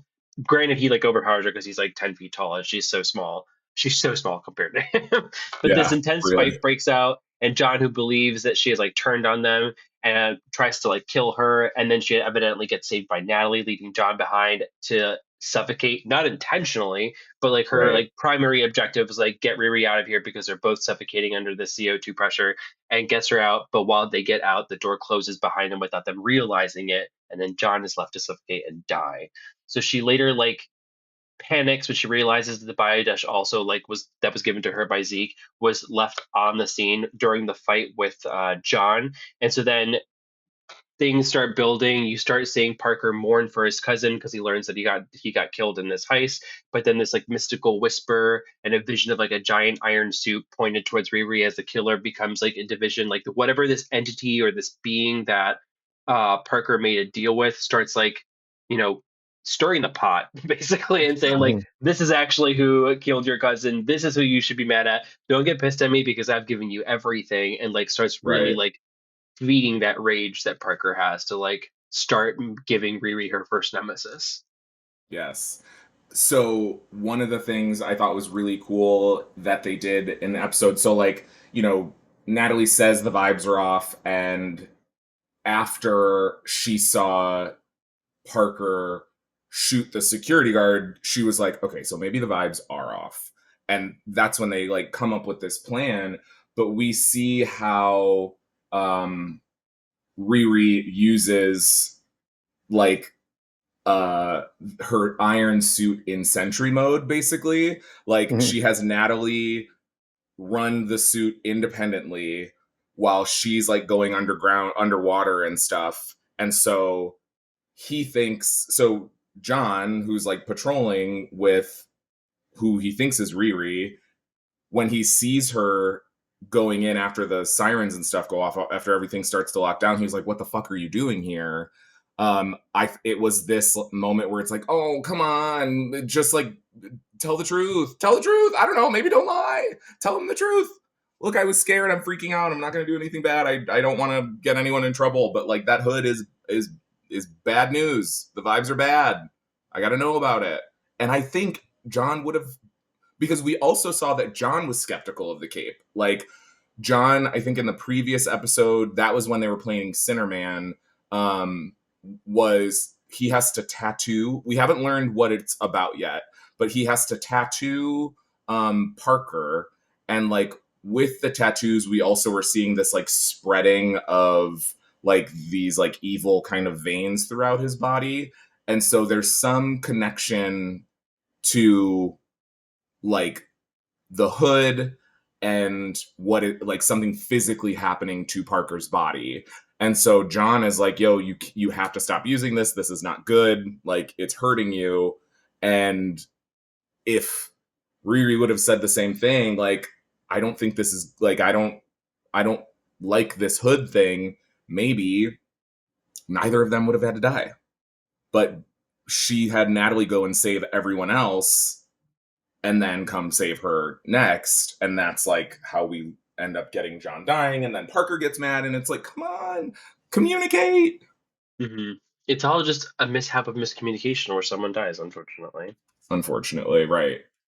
But it's kind of cool too. Like we're now starting to see like another item enter the MCU that like causes an affliction on the wearer or user or reader even. So like the Book of the Damned, like same thing happened to Agatha, same thing happened to Wanda for using some demonic book from who knows where that starts like corrupting them. Now we have this hood that came from, you know, who knows where, but probably the same place. And now it's like affecting them in a different way. Well, okay, so I had a question. Again, I finished this episode 10 minutes before, so I hadn't really like looked at it or thought, but did she get a gash on her arm and then did that hood part go into her arm? Like, because she was like real worried. Like there was something like I couldn't quite tell what happened with that. She used they couldn't bring any metal in, and so she needed to figure out a way to get a sample of the hood in order to be able to study it.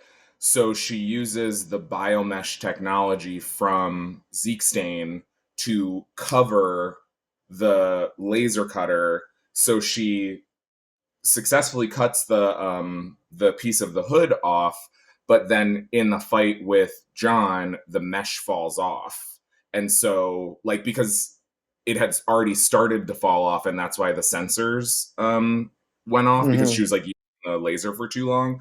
So I think the whole big deal about it falling off was that she had talked to Joe and he was like, just please keep me out of it. Like, I don't want to be connected to it. Like, this could be not even just because it's like a crime, but like, this is the kind of stuff that could be used for really bad things. And like, I don't want people to have things to make bad stuff. And so he was very explicit in being like, please make sure I'm not in any way, shape, or form tied to this. And sure enough, oh my God, I totally forgot. They had the whole moment where she was like, just fucking use your hands, touch it. And he's like, no, I don't want my fingerprints to be on it. She's like, well, if your fingerprints are already on it, you're telling me you didn't touch it, blah, blah, blah. Like, they really made it a point to say like, Zeke might have some ground to stand on for being arguably really pissed at Riri for whatever's going to happen next, because she did really goad him into kind of, stepping through his boundaries that he had set and like promised him that he would be safe. And then, yeah. Okay, that makes more sense where I was trying to be like, where she was like, what she was like, because it looked like it had like a gash arm, and I was like, well, maybe that's what she was using, like, because I knew that the show had this combination of magic and science, and I was like, well, maybe now she has this like magical item in her as part of her that I wasn't sure if that was what they were trying to get at. Got it. Like I said, it was a little unclear, and I like didn't have a chance to go in and like watch it and with that eye, like, of like, wait, what are they trying to say? I'm pretty sure she put the piece of the coke like in her bra, like because like while Okay. he's like threatening her to kill her, she instinctively just like shoves it down there and is like, well, let's go, like, or what, and she like tries to like, what? or what are you gonna do? And that's when the fight ensues. So she like immediately puts that somewhere else, but she was more focused on the fact that like not only are Zeke's fingerprints are on there, but like her biometrics Hers are are on too. it completely, Yeah. and it's like so she's completely screwed. And there's a dead body there now. Right. So not only does it tie them to the heist, but it also ties her directly to the death of that guy. Yeah. A couple of things that I did note. I've said before, I really like the actress that plays Natalie. Their chemistry between Natalie and Riri is really good. They give best friends. Like, they give best friends the same way that Sarah Michelle Gellar and Allison Hannigan used to in Buffy. Like, you can't help but be like, do these girls know each other in real life? Because they are giving like sister friends. And the other note that I put was like, she has way better chemistry with Natalie than Shuri.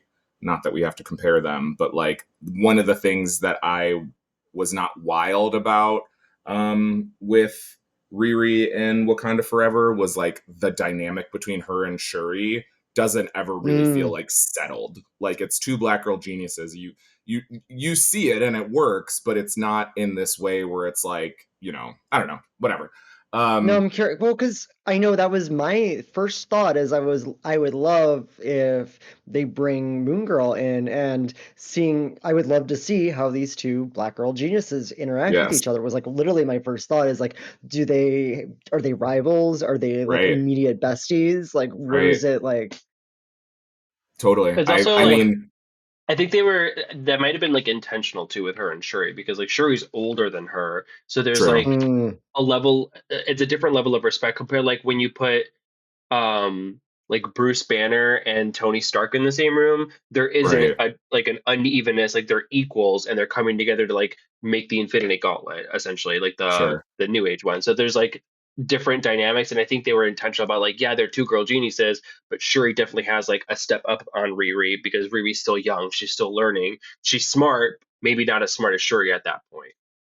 And also, Shuri has access to all these things in Wakanda that like, she would have to catch up just on a tech alone. One of the other things, I really liked the fight scene between John and Riri because it wasn't overly choreographed. It was kind of like gritty. And I love when they do fights like that, very much so like the Rio Agatha fight scene in the beginning of Agatha All Along, where it's like, that is how people fight. There's no choreography. And again, like showing how sort of like street smarts she is, she takes like a beaker and smashes it against his arm. And like, that's how she, maybe she's not going to break his arm like what's her name, Black Widow would, but she's going to use the things that are around her to incapacitate her attacker. Right. So I did really like that. And then the last note on episode 3 is, damn, she let that man die. Like she not intentionally. I mean, yeah. I mean, Natalie let that man die, but also I don't think Natalie realized the door was closing behind her when she was trying to get Riri. Sure. That's the thing. It was definitely unintentional. I think she just was like, "Oh shit, Riri's about to die. Like that's my main priority. This man can fuck off," and just zoomed out, not knowing the door was closing. So like, it's not. But also, it's very. Yeah. Sorry. No, it's an unintentional death that she now feels responsible for when she had like literally nothing to do with it. But also, he was trying to kill her. I was just about to say, I was like, but at the end of the day, also, it's not. He admitted to killing Rampage because we don't leave loose ends, and so he's a known murderer and is now trying to kill her. Okay, like I'm not saying that she should have killed him, but also like self-defense. Not a priority. Like it felt like she survived and he died, not she killed him. Yeah, and so survived. She could survive. Yeah. That's like, I think that's one thing we left out in the overall plot summary too, is like Rampage was killed, so Eric Andre's character was killed, and Riri was the last person that had called him, and she called him to try to find the parts that she was looking for that she eventually found from Joe McGillicuddy on the black market. And so the last phone call to this man who is dead is Riri, and then now she's left her DNA at a crime scene where another person is killed. Like, yikes, babe, the bodies are piling up, as Rio did say. So she's a body queen. She is a body queen. Her body is leaving them to like full T. Her body is wild.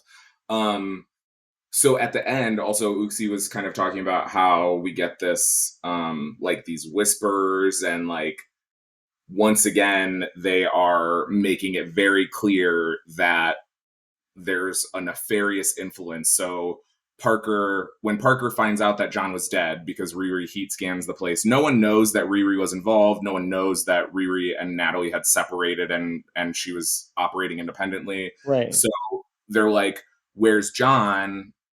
We gotta go. So Riri does a scan and finds out that, and tells them that he's dead.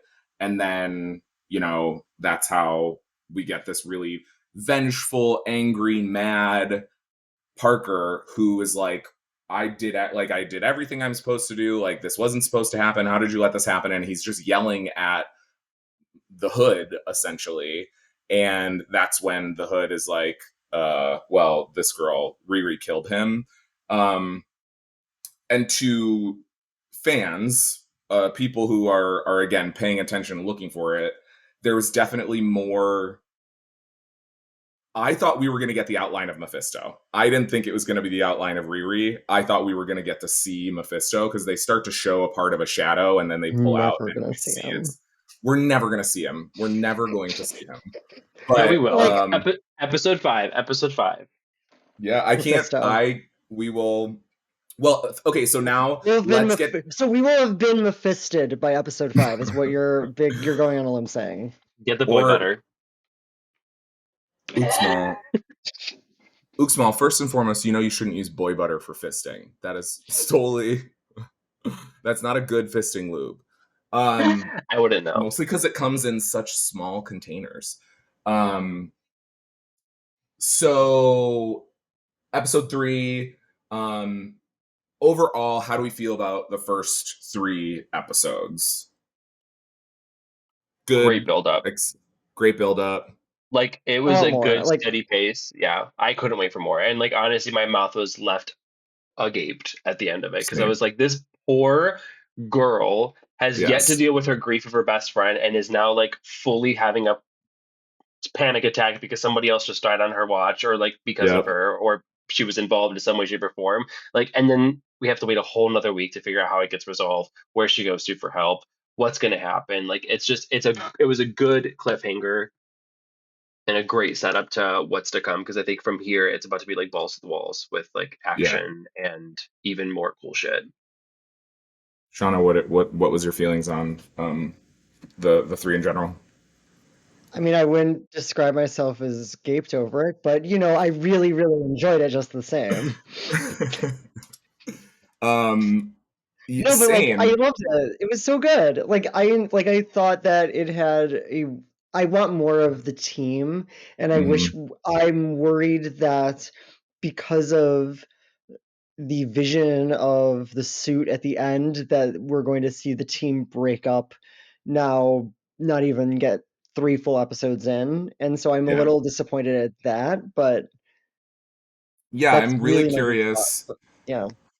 So maybe let's talk predictions, thoughts, things we definitely know. So Ooxie has already hinted or explicitly said Mephisto's coming in episode 5. What makes you so certain, Uxmal? Like, in their marketing, well, first of all, it's been like reported that apparently Sacha Baron Cohen has been spotted on the lot while this was filming during COVID times. We don't know what Sure. character he is, but he would just very much make a very good Mephisto. So I'm excited to see if this is an Fair enough. accurate like report, but also Karma's a Bitch episode 5 has like an outline of red on the M specifically, and there are other M's in like the title episodes of the series lineup, and none of them are outlined. It's just that one episode. So it's just kind of weird that marketing decided to do it on that one episode, because like why else would they do that?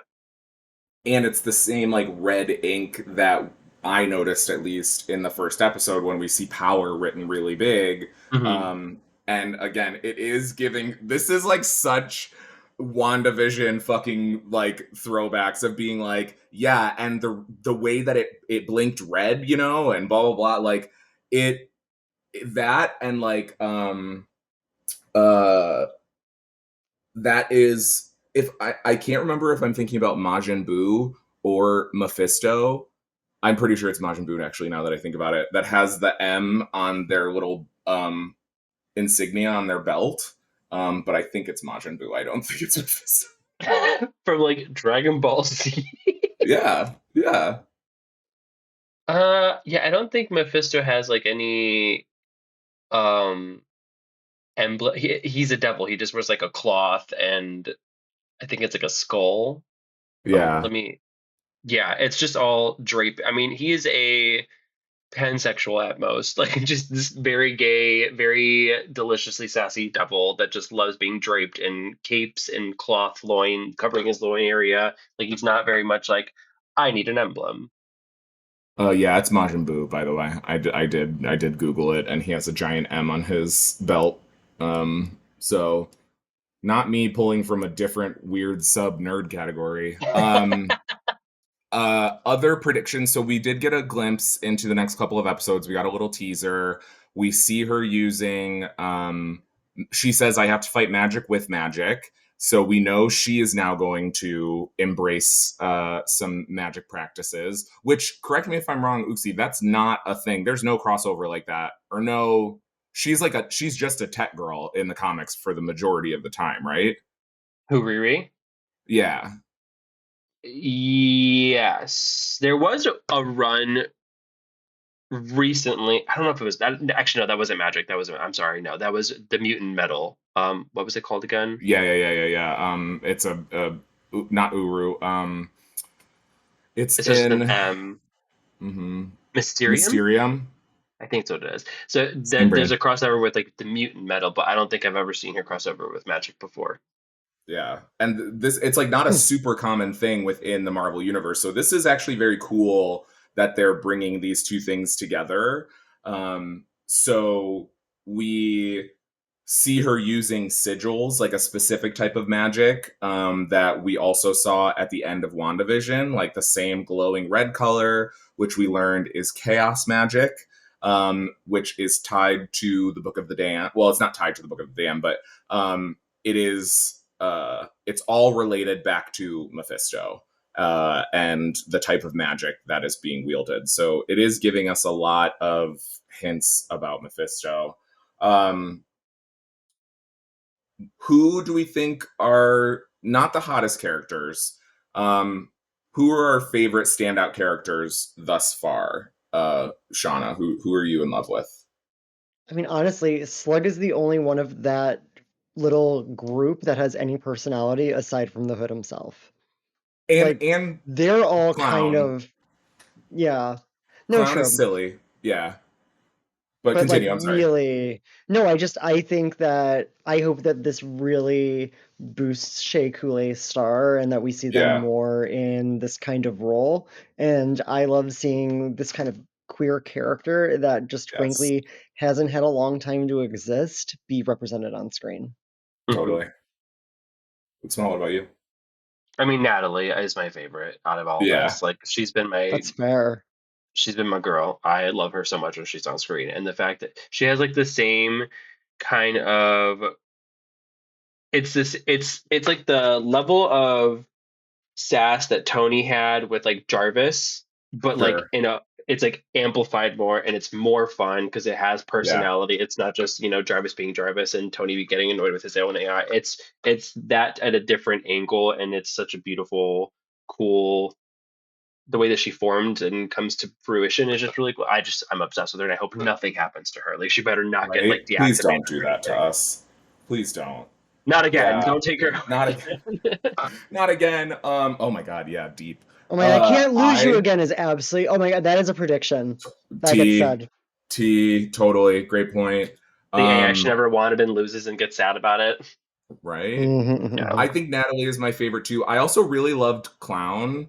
I think there are some really strong actors in this show. Like, not that, you know, any other show, like Patti LuPone was, you know, and Audrey Plaza and Catherine Hahn. Like, it's not like they're pulling boogers to be self-referential, but I just really, everyone is doing so great and I think why it makes me so happy is because, like, anytime we can combat the idiot, stupid shit that the racist misogynists say, it makes it that much better to be able to be like, you're just wrong. You're just wrong. Like, these are good performances.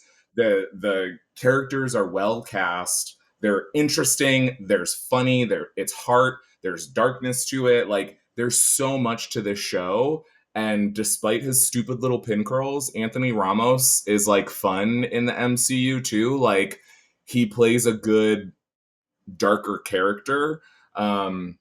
So yeah, that does lead us into our final and most important question. Who is the hottest character on Ironheart thus far? Ooxie, that's our guest.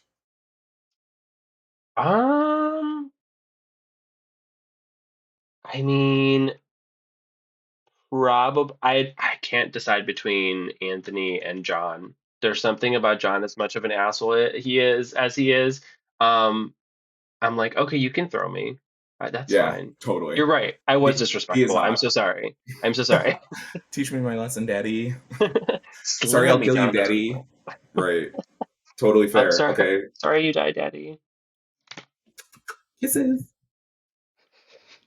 Do you have an answer, Shauna?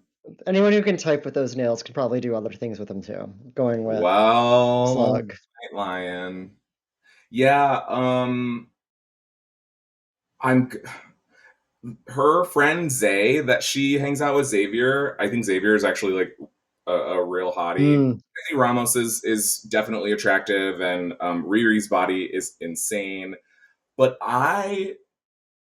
the person that I want to see more on screen, I think, is her mom. Her mom is, like, a beautiful human being, and then also, like, her character has been, we didn't really talk a lot about her, but, like, she's, like, super open to this idea that, like, maybe her daughter is queer because she hears her talking to someone when she's talking to Natalie after Natalie forms, and she's like, do you have a boy in there?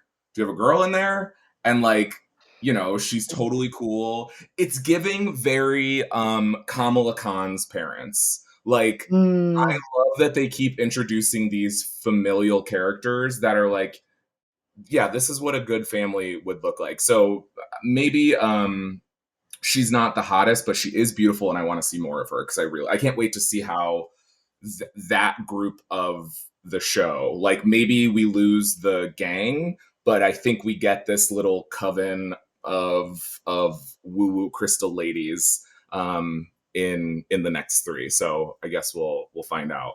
And Zeke Stain. And I'm Zeke Stain.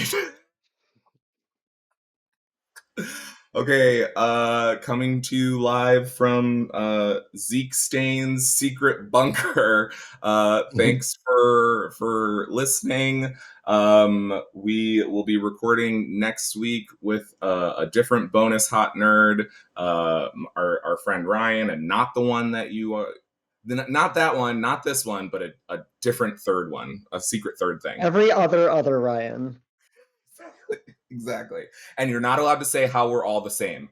But we'll be talking about episodes 4 through 6 in our next recording. So stay tuned, and yay, Ironheart. Stream Ironheart. Even if you're not watching, just stream the hell out of it. Keep streaming it in the background. Put it on while let your dog watch it. Shauna, watch it again so you can, digest it this time. I will. Oh, I will. Okay, gang. See you next time. All right.